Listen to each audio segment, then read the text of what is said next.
This area is known for producing really top-end world-class whitetails.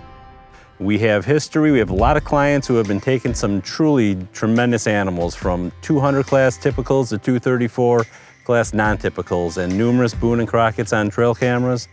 It's really a unique area. There's no outfitting. There's a lot of waterfowl properties that do not allow any deer hunting whatsoever. And we're also adjacent to a big waterfowl refuge that is waterfowl hunting only. And during a wet year, those deer come out of that. They come up into these bluffs. Especially during late season, if you've got the food up here, you're gonna have the deer. We've had cameras running here since late summer. We've got some really, really solid pictures on this farm.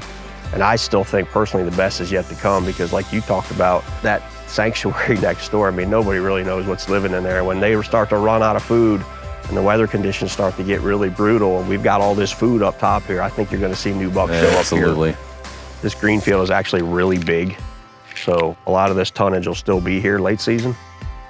Still, I mean, a ton of food, standing corn, green. The reason why we put this here is the terrain on the backside of that ladder stand is extremely steep. Super deep gully comes up and it comes right to a point behind that cottonwood tree. And we hung that stand there so that with a west wind, the wind condition blows over the bluff and a cooling thermal at night sucks that thermal down into that bottom. So you can see this trail coming around the backside of comes behind the backside of the standing corn and comes spits right out here in the middle of the turnips. And they're coming around this little funnel fence that we put in. And the reason why we did that is this gap right here, it was just a little bit too far to all be in bow range. So we just built a little fence that makes these deer come 10 yards closer this way, which puts them within 40 yards of the tree stand. This is the same spot we were standing in late summer when we hung this ladder stand.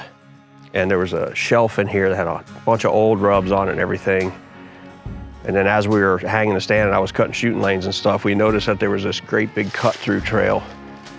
And they're crossing this ravine right before it gets really steep. Still fairly steep up there, but the banks aren't too bad. And then from here down, the banks start to get real sheer. We cleared some lanes so you can actually shoot out into the turnip field too. So it's a pretty key rut cruising spot and to be able to hunt the food.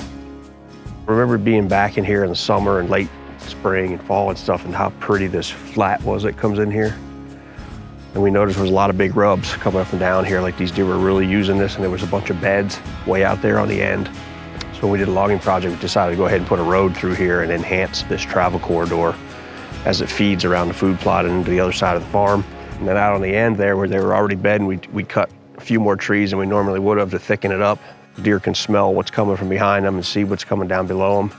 So like we talk about a lot, creating bedding area in proximity to food and then showing them exactly how they're gonna move when they get out of their bed to the food by creating the path of least resistance to spit out exactly where you want them to be. We talked before about cutting projects when the leaves are on the trees so that when that treetop falls, it creates instant cover while you're waiting for everything to regenerate. So the food plot is right behind us and I can't see it because of the way we cut these trees with the tops on them and the leaves still on them. The visual barrier that creates, you could walk in and hunt that food plot, which is relatively close to where we're standing. And when a deer stands up out of the bed and they're walking this same road we're on and they're looking over there at the food plot, you can't even see it. There's a railroad track and a gas line at the bottom of this hill that runs the border between the sanctuary and this farm. So that can be used as morning access to walk in here and come right up one of these gullies or terrain features. What every hunter wants, really, is a property that adjoins a natural sanctuary. This is 2,300 acres of ideal habitat. It's Lake Depew State Fish and Wildlife. It creates the perfect sanctuary. It gives you the ability to pass some of your younger deer, knowing that they're gonna be safe for the most part, and you'll see them again at an older age. There's this huge gully that comes all the way up here really steep and stops. And then you run into the neighbor's fence and tillable field here. It just creates this crazy 10-yard wide squeeze pinch point here. As things start to regenerate and get thick and they start to rely on these roads more to travel, this is one of those key places that squeezes them down, high concentration, and creates a great opportunity. We started this video kind of in the center of the farm, and now we're back out here on the north side of the farm.